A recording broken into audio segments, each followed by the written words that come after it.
4 months after Ginny Brant's mother died from breast cancer, she heard the words that no one wants to hear: "You have cancer." The next week, the news got worse. It's aggressive. But even further, the next news drove her to her knees.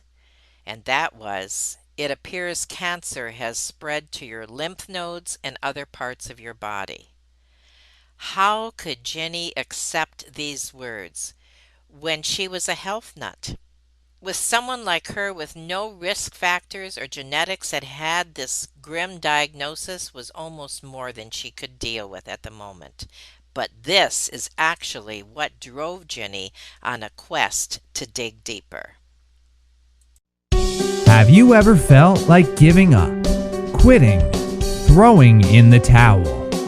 Welcome to Never Ever Give Up Hope featuring Carol Graham. She's an author, health coach, and motivational speaker. Backed into a corner multiple times in her life, Carol shares with you stories on how she overcame some of the toughest obstacles a person can go through in life, but refused to give up hope.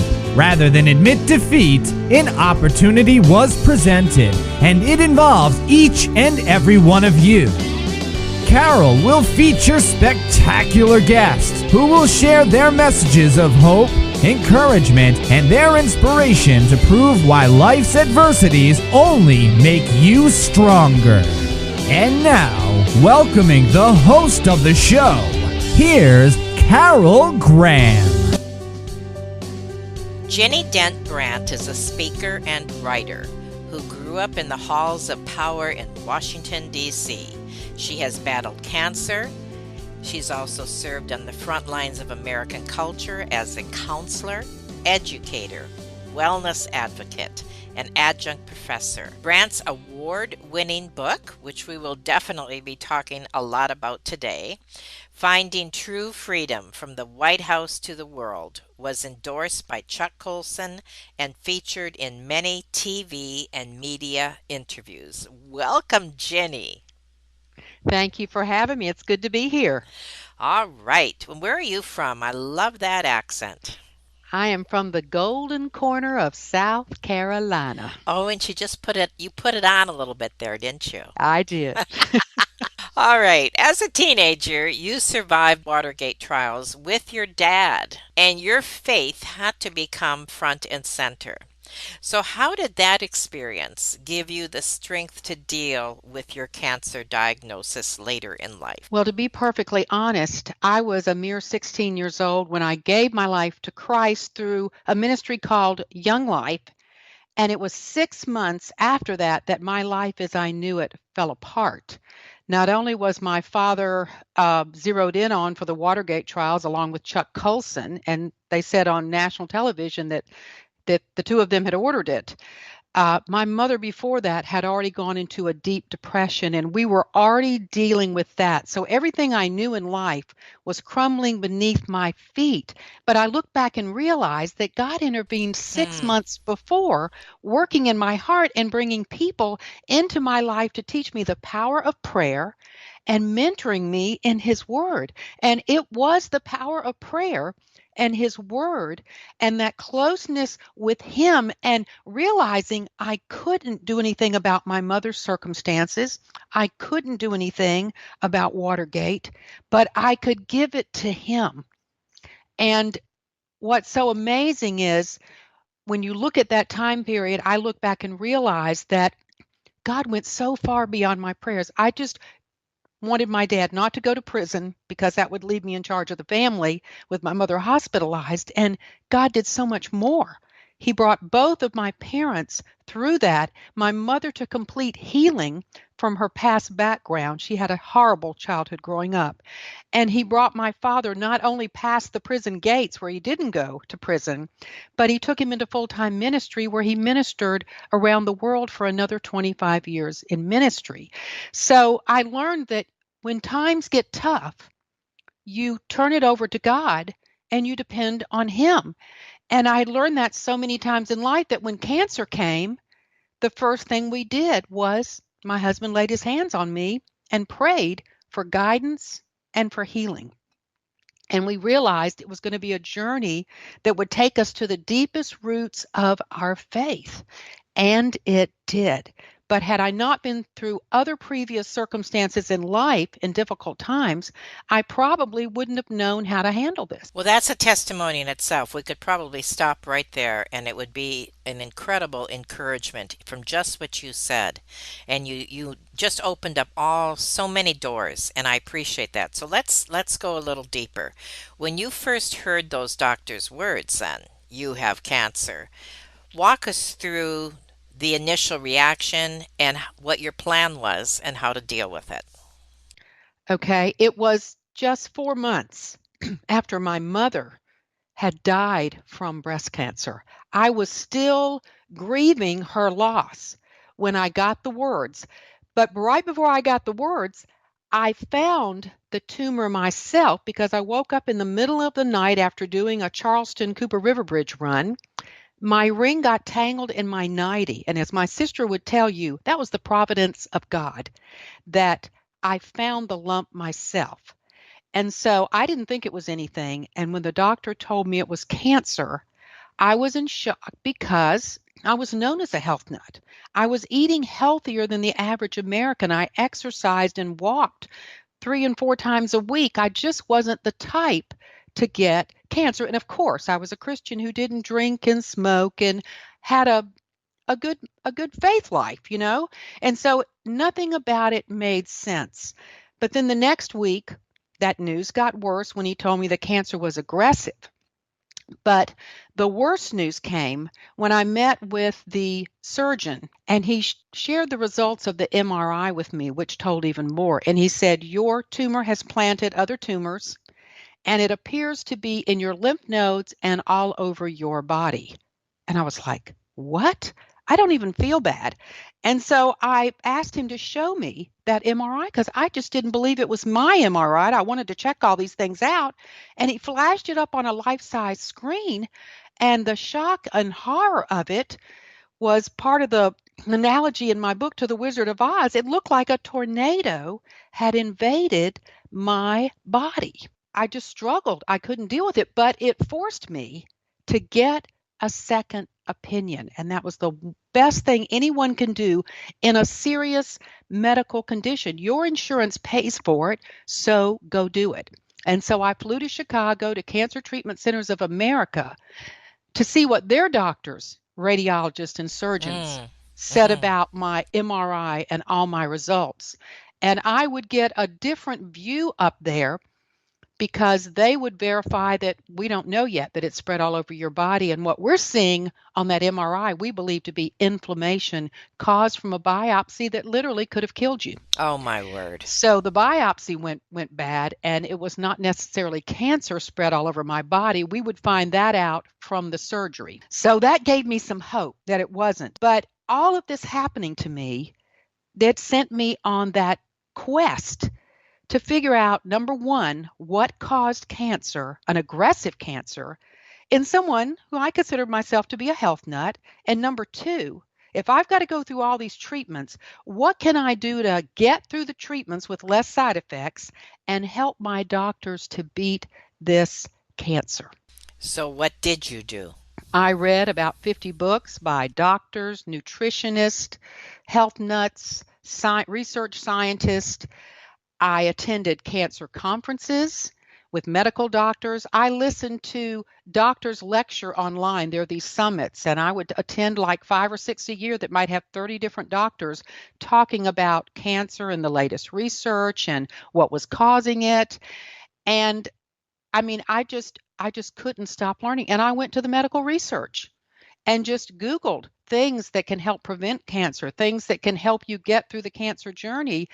And I was beginning to learn that there were things I could do to lessen the side effects of the chemotherapy, to get through the surgery, to help me make all the decisions that had to be made. Because my whole goal was when you go through chemotherapy, I had the worst chemotherapy known to mankind. And in order to get through it, there are four outcomes. And the first one is that you get through it, it kills the cancer with minimal side effects. Well, that's the outcome everyone wants. Of And the course. other ones can all end up in death or disability. And so I wanted option number one, and I was determined to get it. And what I discovered was yes, there are things. The patient plays a key role in the cancer journey. Mm. Yes, the doctor has their job to do, and we couldn't make it without that.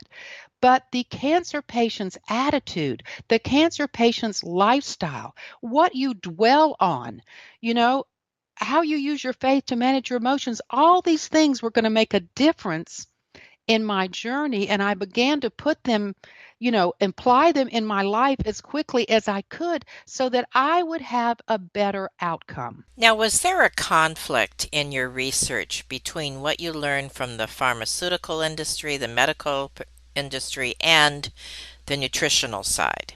And if there was, how did you determine, which way you were going to go in a particular circumstance?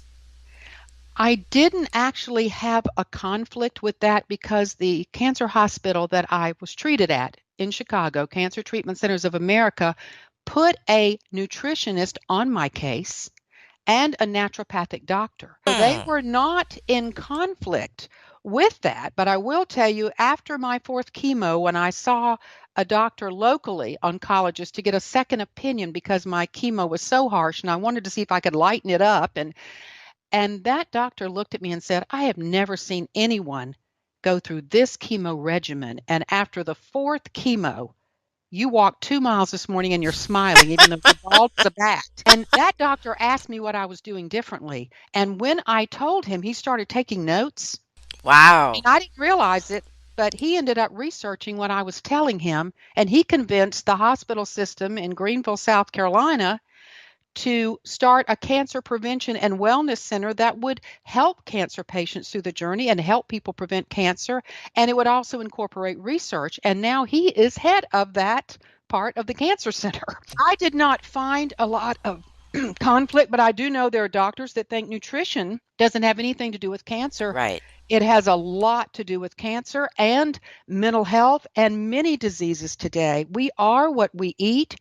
And medical science and just science in general and research is starting to prove how valuable food is, especially eating the right foods, whole foods that God made in the Garden of Eden and gave to Adam and Eve and for us to eat. We've gotten away from that to processed foods, and it's not doing us any favors and creating a lot of chronic diseases. There are not many doctors that would deny it. They just weren't trained in that. That is, nutrition is not their field. They just got a little bit of training in it. But the younger doctors today, in general, are getting more training in nutrition. But you can't expect your doctor to be a nutritionist and be an oncologist. They can't be a specialist in everything. So the important thing is that they might refer you to a nutritionist. And I believe it's a very valuable part of any health journey. And I think what you touched on right there is that you need to take the reins yourself, which has been evident through what you've already shared. You have to do your own research and give your own input. I mean, look at what happened as a result of you sharing with that doctor. That's amazing. And it's amazing that he was open minded enough to accept what you were telling him and to see the results. So, yes, I thank you for sharing that. Now, Well, I'm go seeing more ahead. hospitals starting to do this. And, there are other hospitals in the country that are starting to have these integrative services provided for their patients. And I think it's a good way to go because you always need to look at the root cause and what started it to begin with. And my whole deal was if I got this cancer, I need to find out why I got it because even if my doctors can kill it, what am I going to do to prevent it from coming back? So the Excellent. why was That's right. important to me. So, what did you learn? Oh, I learned a lot through the School of Hard Knocks. I did not realize that your emotions can have such an impact on your health. I was caretaking 15 years before I got cancer for all four parents. My father with Alzheimer's disease, my mother with cancer, and both of my in-laws. And it's not that I was the only caretaker. The point is I was heavily involved, and as was my Mm-hmm. sister with my parents. And so I was living that rat raced life. and barely having a break from grieving, grieving, grieving, grieving. Alzheimer's being the worst thing that I went through Right, right. with my dad, and he graduated to heaven, and we were grateful for that and for all God did in his life.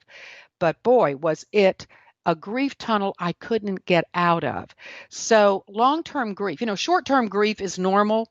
When someone passes, you're going to grieve for a year or two. I was grieving for 15 years between all four parents Oh and the my diseases Lord. and things that they went through. Mm. And I realize now that that can suppress your immune system and open the door to things such as cancer. And even though I was walking and exercising and doing some good things to get through the stress, it was interrupting my sleep cycle. And unbeknownst to me, it was having an impact on my immune system. So I learned that emotions, these negative emotions, that if you get caught up in them, it can damage your health.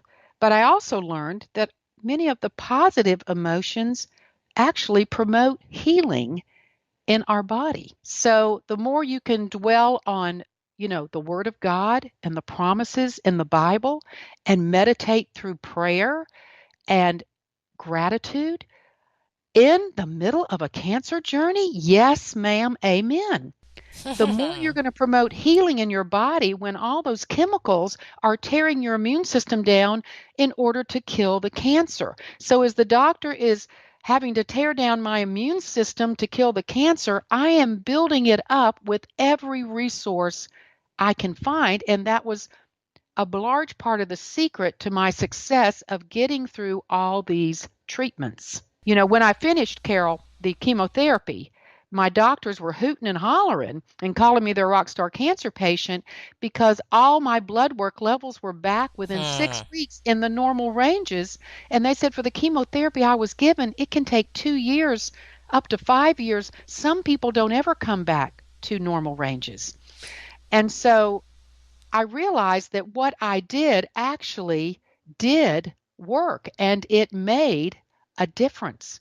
So tell us a little bit about what you actually did that someone else could do as well. Well, some of the things I did were very simple. For example, hydration is key. Proper hydration with water is key to every cell, every organ, and every system in our body. And it's good to prevent cancer and diseases to begin with. But when you're in the cancer journey and you're being given chemotherapy, you want to increase hydration. That's simple, it's inexpensive, anyone can do it. It lessens the side effects and helps guarantee that that chemo gets to every cancer cell. So, and that all your systems are working properly. You don't want your digestive system to get constipated because then the chemo will back up in you and send you into sepsis. So, all these things work to help you get through that cancer journey, and anybody can do that. Anybody can hydrate. Another thing I learned that really surprised me is that deep sleep is when our body detoxes. It's also when our body repairs and heals itself, and it boosts our immune system. So you've got to get into deep sleep for that melatonin that God made in your body to go off and fight cancer and build your immune system. So deep sleep is critical to getting through the cancer journey and again, preventing cancer to begin with. There's just so many simple things. I've just given you two things that don't cost a dime, That's right. you know? That's right. And these are important things. And another thing I learned, I was always an exerciser, who walked 3, 4, maybe 5 times a week, several miles a day. But I took it to a whole new level in that after I had my first surgery with 100 stitches, I wanted to get all those tubes out of my body, especially that catheter. And the nurse said if I could walk 4 rounds of the hospital floor the next morning, he would remove the catheter. Well, I walked 2 miles that next morning, and not only did they remove the catheter and I felt great, but they removed all those breast drainage tubes that my husband was supposed to babysit for 2 to 3 weeks.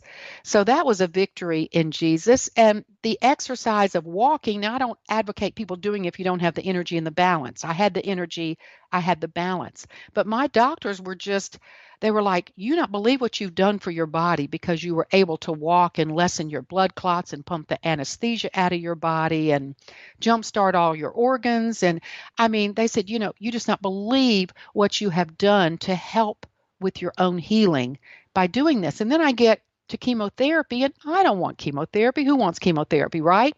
So I was concerned about it. So for anxiety and for, the stress of dealing with it, I walked 2 miles before chemo and 2 miles after chemo, and then 2 to 3 miles every day in between. I get to the end of chemotherapy, and this research comes out in Australia, and my doctor showed it to me because they said, we've just never seen someone go through chemotherapy like you did. No one told me to walk. No one told me to move. I Interesting. did it because of stress.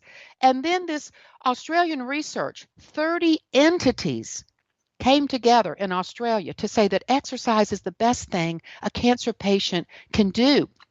And then an MD Anderson study with mice showed that the mice who had moderate exercise routines during chemotherapy did better with the side effects and targeted their cancer cells better with the chemotherapy.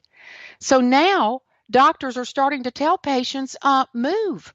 Don't go home and be sedentary. It's the worst thing you can do after you get chemotherapy. Now, if you're sick to your stomach and you can't move, then maybe you would sit up and move your legs, but you might not be able to walk yet. But you do what you can when you can, because movement is key to your own body recovering and healing from that, and then pumping your lymphatic system, which is the part of your immune system and the only system in your body that works only when you move. So, this sedentary lifestyle helps to cause cancer to begin with, and it doesn't help you in the cancer journey when you need to pump those chemicals out of your body and sweat them out as well.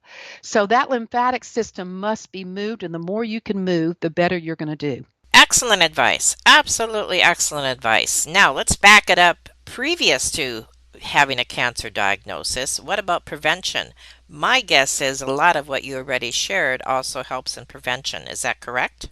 The same 8 steps in my book that got me through the cancer journey and prevent recurrence also prevent cancer to begin with. And Carol, my big goal in writing this book, yes, it's to help cancer patients through the journey and to prevent recurrence, but it's to prevent it in the first place. We've got 1 in 2 people of the generation born today will have cancer in their lifetime, and that's if the rates don't go up anymore. In 1930, it used to be 1 in 30 people got cancer. Now 1 in 2 for today's generation. Oh, That my is word. far too much. And so I've come to the conclusion that if 1 in 3,000 people have a house fire, and we have a plan for that, we certainly need to have a plan to prevent disease and cancer for our own home and our own family. And that starts with regular checkups with your doctor. But it starts with implementing these lifestyle changes and not waiting for that doctor to say, oh, you have cancer, or you have dementia, or you have a chronic or an autoimmune condition.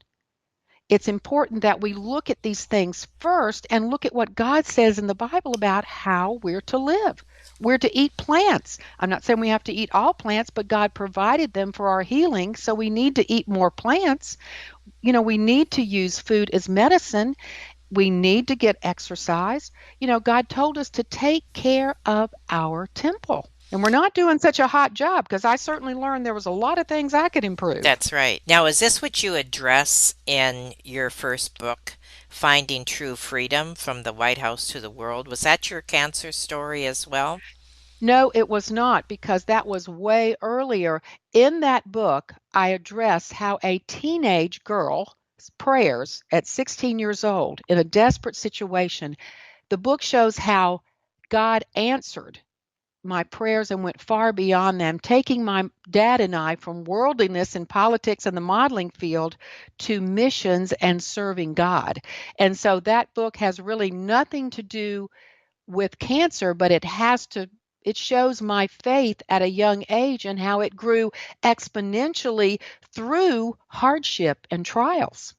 Okay, that I appreciate you differentiating there. We're going to talk about your second book as well, but we first of all are going to take a 30-second break. Carol Graham would like to show you the path from misery to miraculous triumph in her fast-paced memoir, Battered Hope. She relates her determination to succeed as someone who experienced one horrendous nightmare after another. Gang raped and left for dead, loss of a child, husband falsely imprisoned, and cancer. Nothing could break her tenacity or faith. No matter what you face, heartache, loss, suffering, or injustice, Carol will illustrate how she became a victor the same way you can. The secret is to never, ever give up hope. Order your copy at Amazon or batteredhope.blogspot.com. It's about your second book because this is the one where I'm assuming is your cancer story.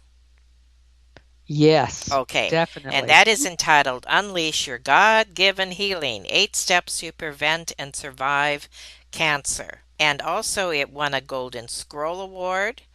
And what else do I have here? It's been featured on CBN's Healthy Live show and CTN's Homekeepers, Atlanta Live, etc. That's pretty exciting. Your message is getting out. So tell Yes, and us it about also that. won two more awards at the Blue Ridge Writers Oh, Conference. okay. Second place for nonfiction in the Director's Choice Award, and it won a SELA second place for memoirs. Okay, tell us about it. It's the book I never wanted to write. Let me be honest. I mean, you ask, how did it affect my faith when I found out I had cancer? To be perfectly honest, I was just shocked. I was floored.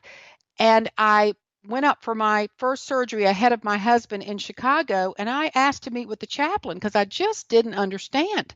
And I'm crying out to him, and he looks at me and he said, Jenny, I know you have healthy habits and it didn't stop you from getting cancer, but it will help you through the journey. Don't throw away your healthy habits. And then he said, Jenny, you're a speaker, you're an author. Just consider this a gift from God for you to help other people. Hmm. And I looked at him and I said, Chaplain Sewell, I do not want this gift. And that's the third time someone had told me, Jenny, consider this a gift, but he just laid it out on the table. And he said, I could see your next book. And on the first page, it says, this is the book I never wanted to write. And guess what's on the first page of Unleash Your God Given Oh, let's see. I think I can guess. Oh, I mean, it's humorous. It's just humorous, but that was prophetic. But I did not want to talk about cancer, and I certainly didn't want to write about it. I did not want to be the cancer queen, and I just, was very stubborn and obstinate about it. And then God worked on my heart because when I researched all this information and I realized, oh my goodness, so many people are making the same mistakes I made, just everyday mistakes that are contributing to cancer in so many diseases. And I said, now I've got to write the book. So learning that and not wanting someone to go through what I went through gave me the motivation to write the book that I never wanted to write. How long did this whole process take? From cancer diagnosis to, let's say, writing your book, and how long ago was your clean bill of health? Well, the cancer journey began in 2015. In April, I found the lump. I've actually finished treatment this past December. It was almost a 6-year journey of surgeries and immunotherapy and chemotherapy, and then an estrogen blocking pill, which is given to 80% of the women who have have an estrogen fed breast cancer. And so that pill has certain side effects, but you can live a pretty normal life and Mm, take it. hmm. But I had to constantly fight the bone density problem. So I had to up my exercise again to weight bearing exercises and different things that would help hold my bone density because that pill causes you to lose it. So it was quite a journey. But the book itself, I did 2 to 3 years of research And then I began writing the book and going through the publication process. So it's been a good 5 years. One of the things that I'm hearing from you is that even though you went through all these emotions and all this bad news, you really never gave up hope. I believe that even though there may have only been a thread of hope initially, but you built on that. And you are such an inspiration, or people listening in this audience today, to those who may have gone through something like you have, or are in the middle of it, or know somebody, that no matter how bad the diagnosis is and how bad the future can seem to be, you hang on to that hope and it can turn things around. I loved that line when you said, negative emotions help to drive cancer, and positive emotions promote healing. Kind of in a summary, would you address what I just shared there? Well, at first I was starting to lose hope when they told me, stage 4 aggressive cancer means they even told me at one point, we can just extend your life. And so I was looking at, well, I'm a witness for the Lord and all he's done for me, whether I live or whether I die. And I started to get my affairs in order in the event that I died. But I realized that I was going to go out praising God and glorifying him. And I had to deal with that. And my hope came when I realized, maybe it wasn't stage 4, number one. And then I realized I could have a part in my own healing with lifestyle changes, that the doctor had his job to do, but I certainly could be my own best advocate and put some lifestyle changes in place that would help my prognosis.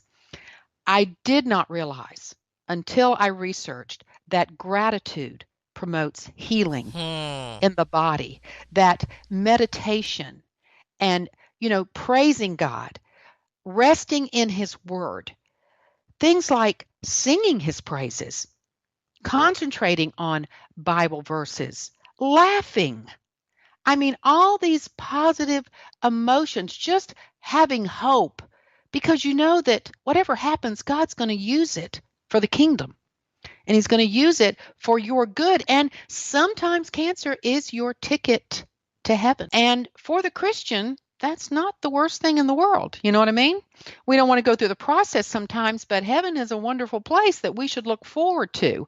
So I realized as a Christian, even if I died, there was going to be gain. And so I just learned to live one day at a time and dwell on all the positive things and everything I had to be thankful for in the middle of trying to stop my own life from extinguishing.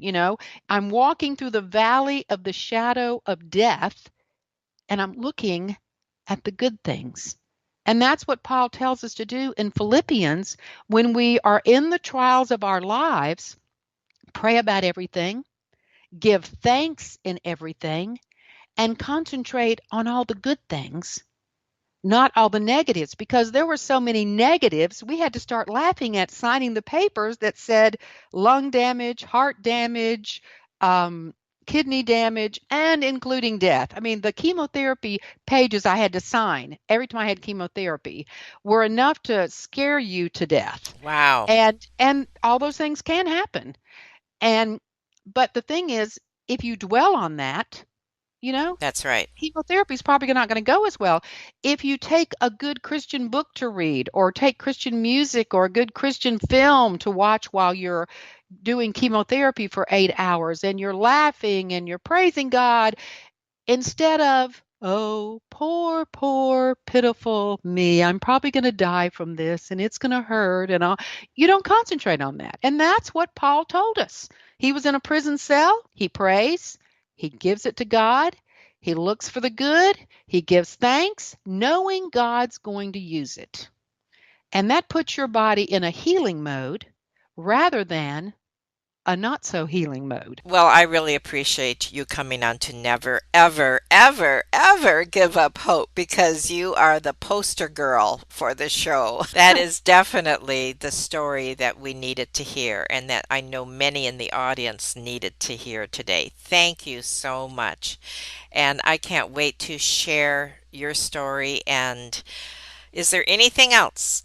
A parting word that you would like to say? And is there anything that's in the future that you might be doing that people should be watching out for? I do have a cancer prevention and wellness blog at my website, www.ginnybrant.com.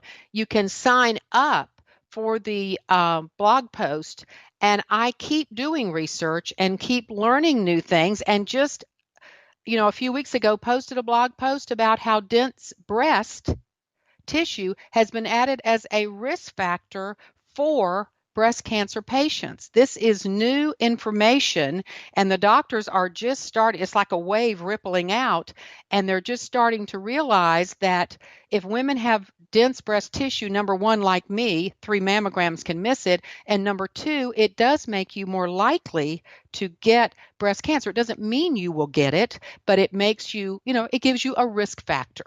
And so women need to go to their, when they go for their mammogram, and they need to ask their radiologist, do I have dense breasts? And how dense are those breasts? Because they might need to demand another test that's going to catch breast cancer early rather than me, where 3 missed it.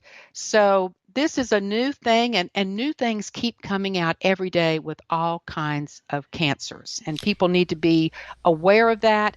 And they need to realize, as I learned in the book, that our body's accumulating toxins. And my body was highly accumulating toxins, and that was helping to drive that cancer that I had no risk factors for. So I did get to the bottom of several things that were causing my cancer so I could change it so that this risk of my cancer coming back is not as high as it normally would be.